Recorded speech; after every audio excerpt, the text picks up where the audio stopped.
अगर आप केवल पर प्रकाशी मानते हैं और ज्ञान से केवल आप पर को जानने का भाव रखते हैं और पर को ही जानते हैं, तो क्या होगा?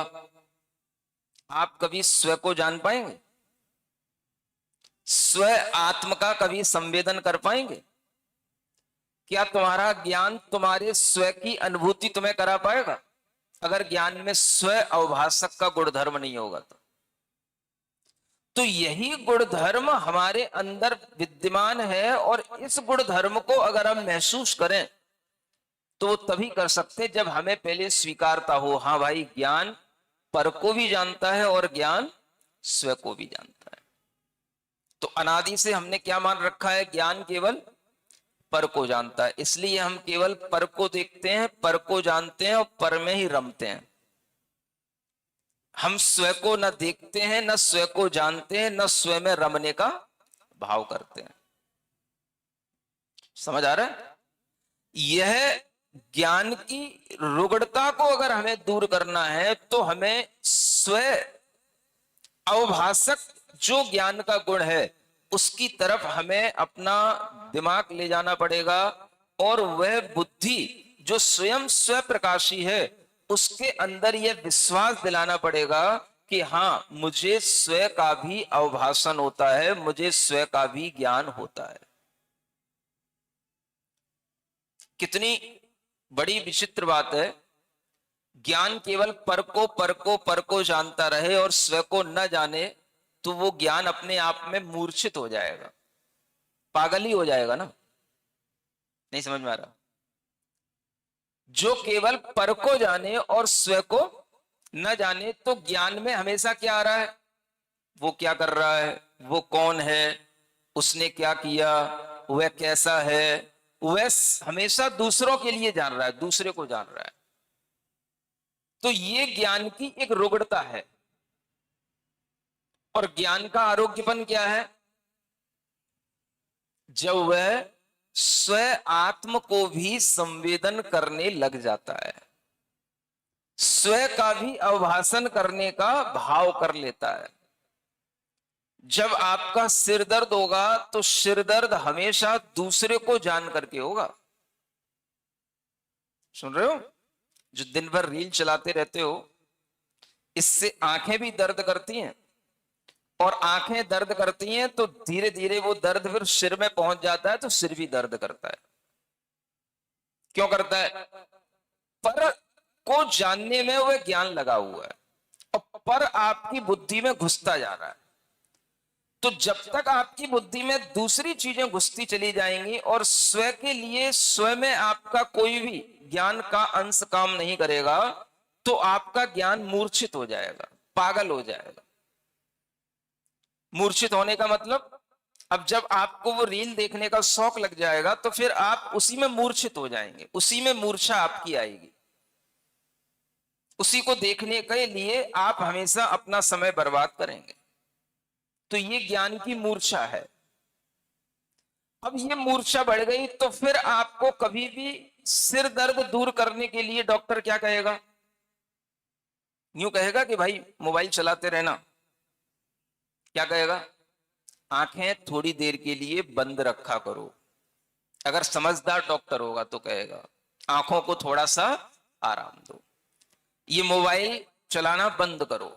तुम्हारे आंखों का दर्द, सिर का दर्द मोबाइल और स्क्रीन पर ज्यादा बैठने के कारण से होता है, उसको देखने से होता है, इसलिए इससे अपने आप को हटाओ। समझ आ रहा है? ये अगर ज्ञान कोई डॉक्टर दे तो वो सही रूप में सम्यक ज्ञान की ओर ले जाने वाला कहलाएगा। और वो कहे कि केवल बस तुम मेरी दवाई खा लो और तुम्हें जो भी देखना है देखते रहो, जो तुम्हें करना है करते रहो, तो वह ज्ञान क्या होगा? धीरे धीरे और ज्यादा रुग्ण होता चला जाएगा और उसकी दवाई का भी हैबिचुअल हो जाएगा, तो उसकी दवाई भी और एक रोग का काम करने लग जाएगी। समझ आ रहा है? तो ज्ञान का एक गुण धर्म जो हमने बुला दिया, कौन सा? स्व अवभाषक। स्व का अवभाषण करो। वो स्व का अवभाषण कब होगा? जब आप पर से हटोगे, पर को छोड़ोगे, पर से ध्यान हटाओगे, पर में रमना बंद करोगे, तब स्व की ओर आओगे। तो जब तक आप पर को नहीं छोड़ोगे, आंख बंद नहीं करोगे, तब तक आपको स्व संवेदन, स्व अवभाषण होगा नहीं। तो हमारा ही ज्ञान हमारे लिए अप्रामाणिक बना हुआ है और हमारा ही ज्ञान हमारे लिए प्रामाणिक हो जाएगा जब हम ज्ञान के स्व और पर गुण धर्म का उपयोग करने लगे। समझ आ रहा है ना? तो यही चीज आचार्य उदाहरण देकर के बता रहे हैं कि देखो ज्ञान की कितनी बड़ी विशेषता है।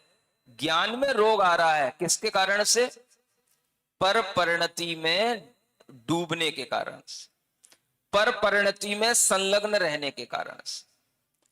पर परिणति से अपने को हटाओ तो आपका ज्ञान स्वस्थ होगा। ज्ञान की स्वस्थता तभी आएगी जब आप आंखें बंद करना सीख लोगे। कब? मरते समय नहीं, मरने के बाद नहीं, सोने के बाद नहीं, जीते जी। समझ आ रहा है? सोने के बाद तो सबकी आंखें बंद हो जाती हैं, मरने के बाद तो सबकी आंखें बंद हो जाती हैं। उससे पहले आंखें बंद करना सीखो। उसके लिए टाइम नहीं है महाराज, 24 घंटे बिजी रहते हैं। जीते जी अगर आपने अपनी आंखें बंद करना नहीं सीखा, जीते जी आपने आंख बंद करके स्व का अवभाषण करना नहीं सीखा, तो आपका ज्ञान कभी भी निरोग नहीं हो सकता। समझ आ रहा है? ज्ञान की निरोगता होगी तो मन की निरोगता होगी, मन की निरोगता होगी तो तन की भी निरोगता होगी। इसलिए यह निरोगता के लिए ये जो प्रोसेस है, यह भीतर से शुरू होने वाली प्रोसेस आचार्यों ने बताई। तो आप अपने तन को भी स्वस्थ रखना चाहते हैं तो वो स्वस्थ होगा, लेकिन पहले आपको क्या करना पड़ेगा? ज्ञान स्वावभाषी है, ज्ञान स्वप्रकाशी है। इस भाव में आपको ज्ञान को पहले स्वीकार करना होगा और फिर आप पर से हटकर ज्ञान के स्व प्रकाशी पने के भाव में आंख बंद करके आप अपने ज्ञान को देखें। मेरा ज्ञान मेरे पास है, मैं ज्ञानमय हूं, मेरा ज्ञान स्व का अवभाषण कराने वाला है, मैं हूं। इस बात का संवेदन मुझे मेरे ज्ञान के स्व प्रकाशक पने से होता है, जो आज तक मैंने कभी किया नहीं। मैंने अभी तक क्या किया? पर का प्रकाशन किया। तुम मुझे देखो, मैं तुम्हें देख रहा हूं, तुम मेरा नंबर ले लो, मैं तुम्हारा नंबर ले लेता हूं। नहीं समझ में आ गया? आजकल आदमी आदमी नहीं रह गया, आदमी एक नंबर बन गया है। नहीं समझ आ रहा है? आदमी की पहचान अब आदमी से नहीं हो रही है, आदमी की पहचान उसके नंबर से हो रही है। बता तेरा नंबर क्या है? समझ में आ रहा है? तो आदमी इतना ज्यादा अज्ञानी हो गया है कि अपनी पहचान भी नंबरों से कर रहा है। नंबरों में नॉलेज तो है नहीं है, नंबर तो अज्ञानता की चीज है, अक्षर। ज्ञान से अपनी पहचान होनी चाहिए थी, वो आदमी ने खो दी। पहले आदमी आदमी को ज्ञान से जानता था। भाई इस आदमी से हमने बातचीत की, आदमी पढ़ा लिखा लगता है, आदमी ज्ञानी लगता है। तो आदमी आदमी को पहले इस तरह से याद रखता था। नहीं समझ में आ रहा है?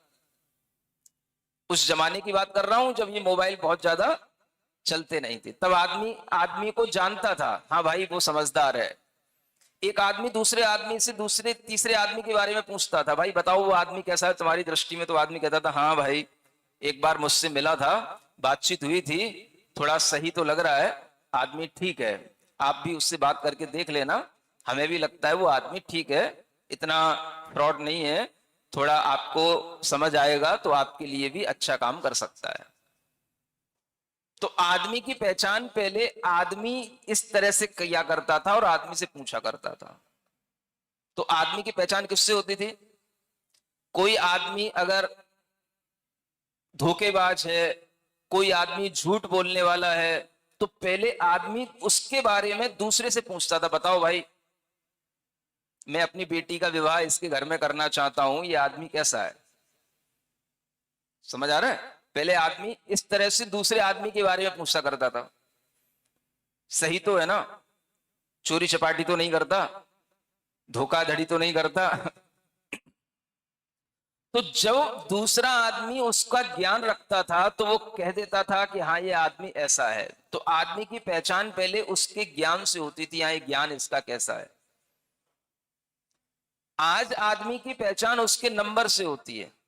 हर चीज का नंबर बताओ, आदमी का नंबर बताओ पहले, फिर उसके बिल्डिंग का नंबर बताओ, वो कहाँ रहता है उसके कमरे का नंबर बताओ, और हर नंबर से ही अब आदमी की पहचान होते होते उस आदमी तक पहुंचा जाता है। समझ आ रहा है? उसकी कार का नंबर बताओ, उसकी कॉलोनी का नंबर बताओ, फिर उसके घर का नंबर बताओ, किसी फ्लैट में बिल्डिंग में रह रहा है किसी बहुत बड़े सेक्टर में, तो फिर उस बिल्डिंग के अंदर भी सोसाइटी, सोसाइटी के अंदर और एक है ना फ्लैट नंबर बताओ, फिर उसके बाद में उसका भी रूम नंबर बताओ। बस नंबरों में जाओ, नंबर नंबर नंबर। इसलिए आज आदमी नंबरों में पड़ा है। कितने नंबर बन रहे हैं? हाँ, वो फोन नंबर से ही सब नंबर बनते हैं। समझ आ रहा है? तो आदमी की पहचान नंबरों से हो गई है आजकल। और एक न्यूमरोलॉजी भी चलने लग गई, तो कुछ लोग उसमें घुमाते रहते हैं।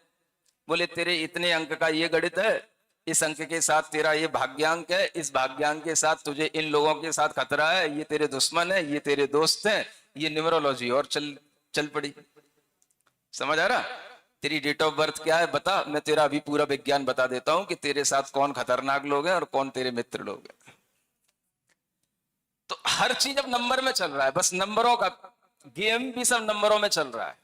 समझ आ रहा है? जुआ भी जो चलता था, ये गैम्बलिंग जो होती थी, ये भी अब नंबरों में होने लगी थी। समझ आ रहा है? ताश के पत्ते भी नंबर से चलते थे, जुआ भी नंबर से चलता है, सब चीजें नंबर से चलती हैं बस। तो आज आदमी नंबरी हो गया बस। कौन सा नंबरी? एक नंबरी कि दो नंबरी? बस नंबर बता, तू अपना नंबर बता बस। जैसे ही आदमी आदमी से मिला, बस नंबर बता। तो आदमी को आदमी की पहचान ना उसकी पर्सनैलिटी से हो रही, ना उसकी नॉलेज से हो रही, ना उसके अपने कोई सेल्फ रियलाइजेशन इसके अंदर है या नहीं है इससे हो रही। आदमी की पहचान केवल नंबर से हो रही। तो आचार्य कहते हैं ये सब रुग्णता के ज्ञान है।